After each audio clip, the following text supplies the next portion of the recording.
Bonjour à tous, je vous retrouve aujourd'hui dans une nouvelle vidéo revue de palette. Je vais vous parler aujourd'hui de deux palettes que vous avez vues dans ma vidéo achat du mois dernier puisque je les ai achetées pendant les soldes de Sephora. Donc je les ai achetées un petit peu tardivement puisque j'ai attendu d'avoir en fait les 20% en plus sur le panier pour acheter ces palettes parce qu'elles sont quand même assez chères. Donc il s'agit des palettes Pat McGrath. Donc il y a deux palettes dont je vais vous parler aujourd'hui. Donc la toute première qui est la Eye Sublime. Je vais essayer de vous la sortir du packaging. Donc la Eye Ecstasy Sublime Eyeshadow Palette, donc qui se présente comme ceci avec 5 fards à paupières, qui est vendu au prix de 32 € chez Sephora et que vous avez actuellement en solde, je crois, dans les 22,90 €. Et la deuxième palette que j'ai pris, c'est la Mothership Subversive, la vie en rose. Voilà pour le nom. Qui comprend 6 fards à paupières et qui est vendu à 59,90 € et je crois qu'il est soldé à 42 € mais je suis pas sûre qu'il en reste sur le site internet de Sephora, à vérifier. Donc on va commencer par la moins chère des deux et puis on va parler ensuite de la plus chère.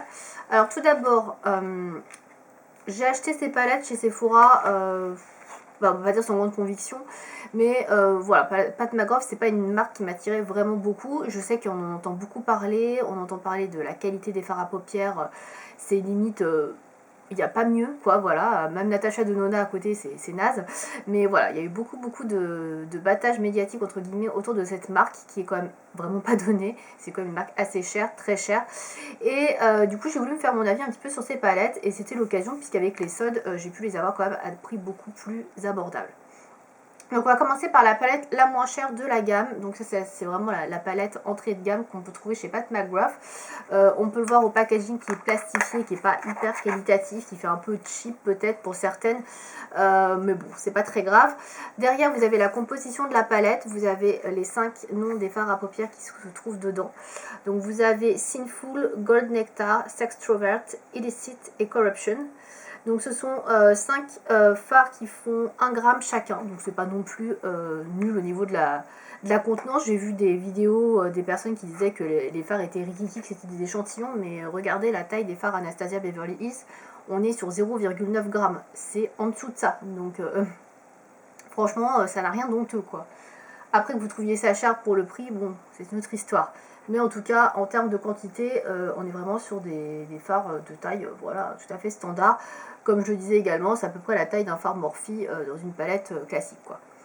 Donc, je vais vous swatcher les couleurs sur ma main, puisqu'il n'y en a que 5, donc du coup, on aura vite fait le tour. Donc tout d'abord, on a un doré assez froid, qui est très joli, qui s'appelle donc Sinful.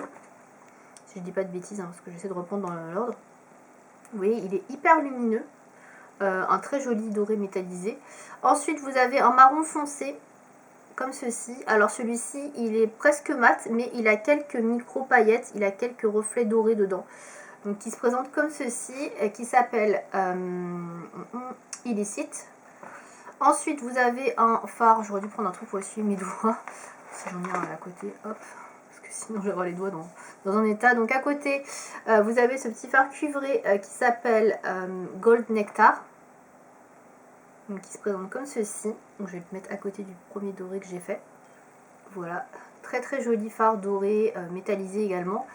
En dessous, vous avez une sorte de marronné, on va dire, un peu plus foncé, qui s'appelle Corruption. Donc qui se présente comme ceci.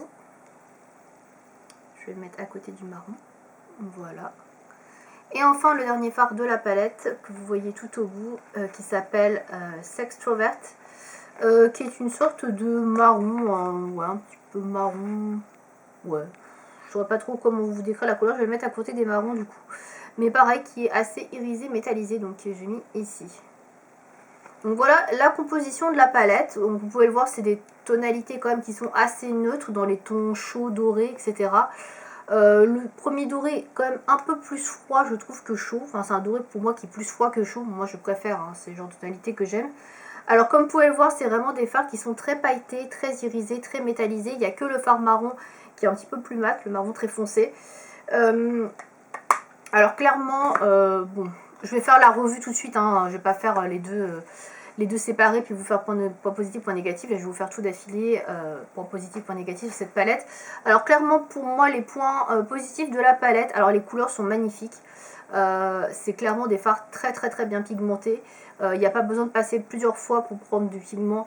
Ça prélève très très bien. Alors vous pouvez utiliser les fards que ce soit au pinceau ou au doigt, ça prélève bien les deux, donc ça c'est plutôt cool. Il n'y a pas besoin d'y aller forcément au doigt pour avoir toute l'intensité sur la paupière. Et ça c'est quand même assez appréciable parce que maintenant il y a beaucoup de palettes qui se font où vous avez effectivement l'obligation de prendre le doigt ou d'humidifier un petit peu le fard pour avoir toute l'intensité du fard à paupières sur l'œil. Donc là c'est pas le cas, on peut prélever très bien avec un pinceau, donc ça c'est cool. Autre point positif, ce sont des fards qui sont ultra lumineux, clairement ils captent super bien la lumière, ils sont super jolis, ils ont des reflets magnifiques. Alors c'est des couleurs assez basiques, on est assez d'accord là-dessus. Celui-ci est plus d'ailleurs cuivré je trouve. Là il ressort pas très bien parce que l'éclairage n'est pas terrible aujourd'hui, mais il est plus cuivré d'ailleurs celui-ci. Donc on est vraiment sur des couleurs qui sont assez basiques, donc du doré, du marron, du cuivré, du champagne. Voilà, on est vraiment sur des couleurs très classiques, mais hyper belles, hyper bien pigmentées, hyper bien formulées, avec des reflets qui sont sublimes. Franchement, ce sont de très très beaux métallisés, des couleurs qui captent vraiment très bien la lumière. C'est des fards qui se travaillent bien, on peut les mélanger facilement entre eux, on peut estomper les couleurs assez facilement. Pour les 4 ici, celui-ci est un peu différent, on va revenir un petit peu après, mais en tout cas les couleurs sont magnifiques. Le packaging, on aime ou on n'aime pas, bon, moi personnellement je le trouve plutôt sympa. Il y en a qui trouveront que ça fait cheap ou que ça fait un petit peu échantillon, moi je trouve ça plutôt pratique. Et l'avantage c'est qu'elle est toute petite, donc vous pouvez l'emmener en voyage, et ça c'est plutôt cool aussi. Bon, après c'est pas une palette go-to, vous le voyez bien, il manque quand même pas mal de choses pour faire un maquillage complet. Il manquerait une touche lumière beige, il manquerait un fard noir, voilà, il manquerait un fard de transition. Voilà, c'est pas une palette qui suffit à elle-même, mais ça on le sait tout de suite quand on l'achète, on voit tout de suite que c'est pas une palette go-to et que vous pouvez pas l'emmener uniquement seule avec rien d'autre. Mais ça vous le savez quand vous l'achetez. Pour les points négatifs, pour moi, ce qui me dérange un peu plus, c'est au niveau du fard marron. Le fard marron est très intense, très joli, mais il se travaille quand même assez difficilement. C'est pas une matière qui s'estompe facilement. Il faut prendre son temps pour estomper la matière, il faut prendre pas mal de temps pour travailler ce fard et le mélanger avec les autres. Si vous êtes un peu débutante, je pense que vous allez assez galérer avec ce fard là, parce que c'est quand même un fard qui est très foncé, donc il faut y aller quand même mollo. Voilà, je pense que c'est pas hyper facile pour tout le monde à travailler ce fard là, mais il est joli et il vient bien compléter l'harmonie dans la palette. Donc je pense que c'est comme un fard que l'on utilise quand même à chaque fois quand on fait un maquillage avec cette palette là, si on veut un petit peu intensifier le tout. Mais c'est vrai que voilà, c'est pas un fard qui est hyper facile pour les débutantes. Pour les autres fards à paupières, comme je vous disais, ils sont magnifiques. Après, c'est que des fards métallisés. Ça manque effectivement de fards un peu plus beige, mat, un peu plus mat, un peu plus voilà, couleur de transition. C'est pas une palette qui suffit à elle-même, comme je le dis une fois. Vous pourrez pas emmener que cette palette là et vous me maquillez qu'avec ça, ou alors vous faites juste un aplat sur la paupière et basta, mais vous pourrez pas faire un dégradé et un maquillage de A à Z complet avec cette palette là, c'est clair et net. Après, au niveau du prix, ce que ça vaut, 32 euros. Oui et non. J'ai beaucoup aimé la qualité des fards, les fards tiennent très bien, ils sont de très bonne qualité, ils sont hyper beaux, étincelants, on les voit bien, ils sont lumineux, j'aime beaucoup beaucoup les finis, ils sont très très très jolis. Est-ce que ça vaut 32 euros? Voilà, je saurais pas vous dire. Moi, je trouve pas que je me suis fait voler en tout cas. J'ai pas payé 32 euros, j'ai payé moins que ça.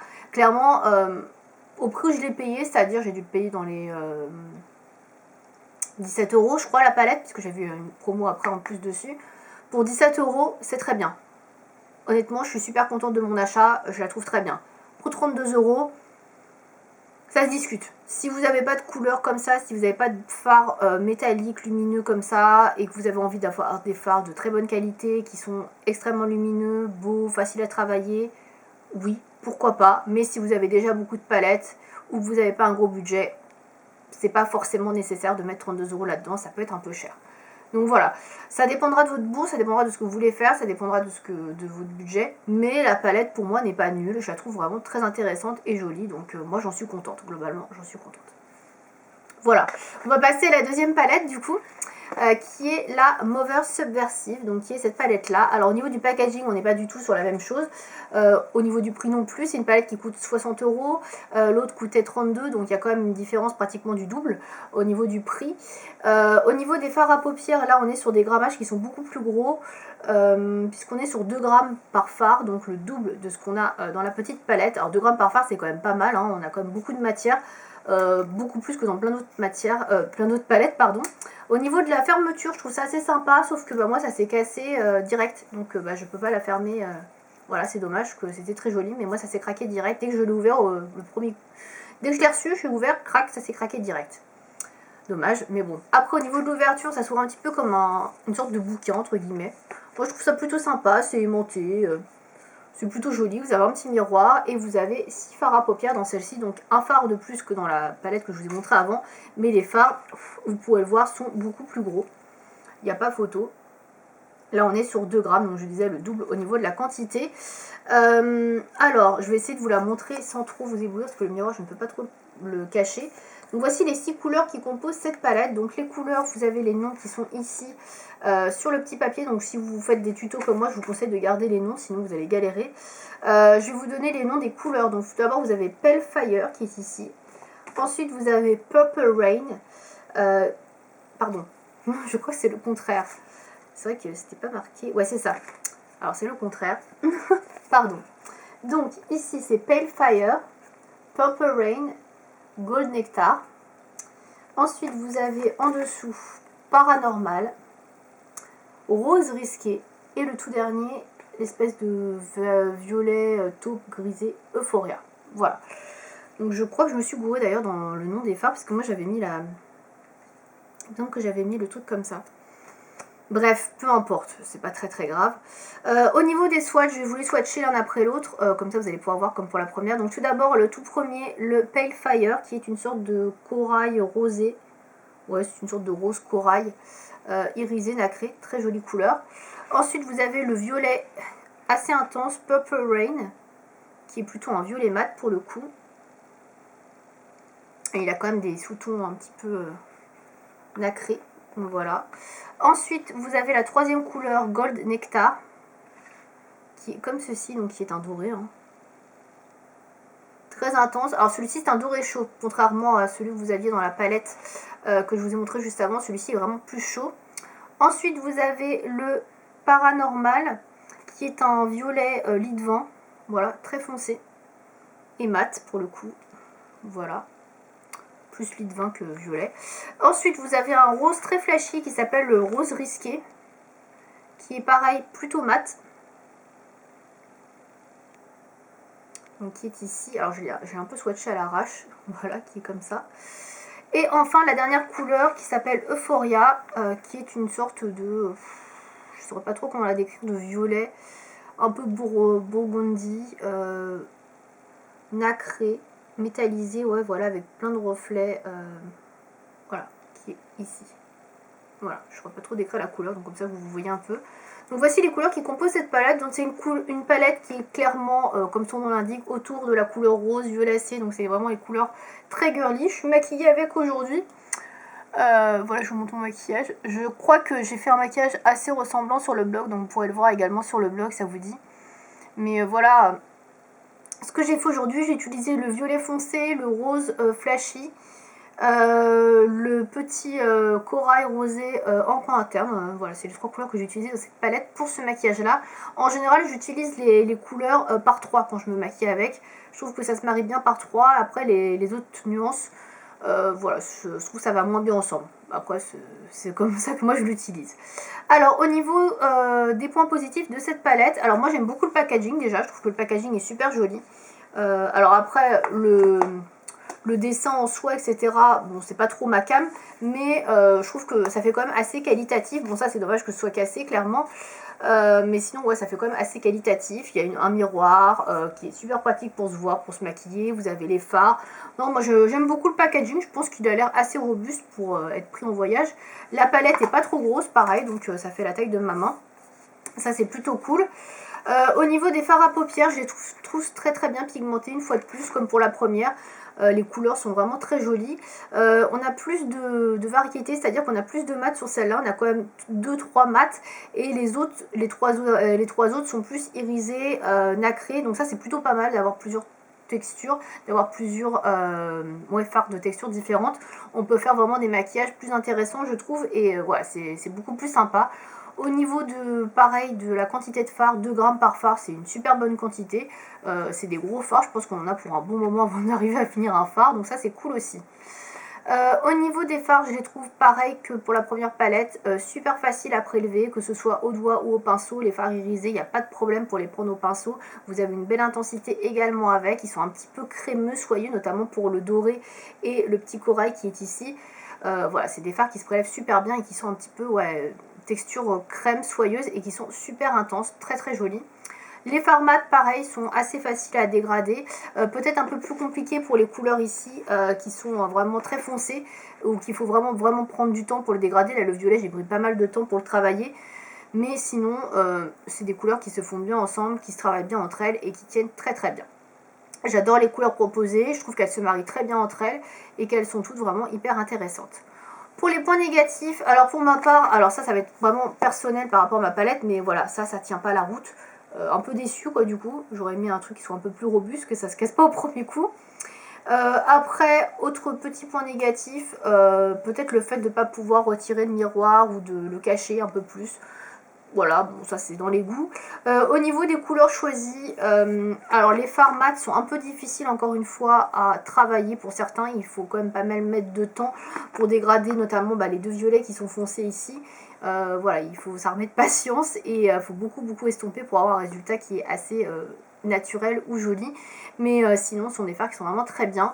J'ai pas vraiment de points négatifs. C'est pas des fards qui font des chutes, donc ça c'est plutôt cool. Après, comme pour la première palette, si j'avais un autre point négatif à donner, c'est pas une palette que vous pouvez emmener en voyage et qui se... Enfin, c'est pas une palette go-to quoi. Vous avez pas tout. Avec ça, vous pouvez pas faire un maquillage de A à Z, même si là, j'ai quasiment fait un maquillage de A à Z. Mais j'ai utilisé quand même un fard beige mat et un fard noir dans une autre palette parce que ça manque quoi. J'ai vraiment besoin d'avoir ces deux couleurs dans une palette. Et là, malheureusement, il n'y a pas. Là, c'est vraiment une palette qui est centrée autour du rose et du violet. Si vous n'aimez pas ces couleurs-là, c'est pas une palette qui va vous plaire, c'est clair. Moi, je la trouve très jolie, ça va super bien avec mes yeux verts. Pour des yeux clairs, ça ira super bien. Mais après, si vous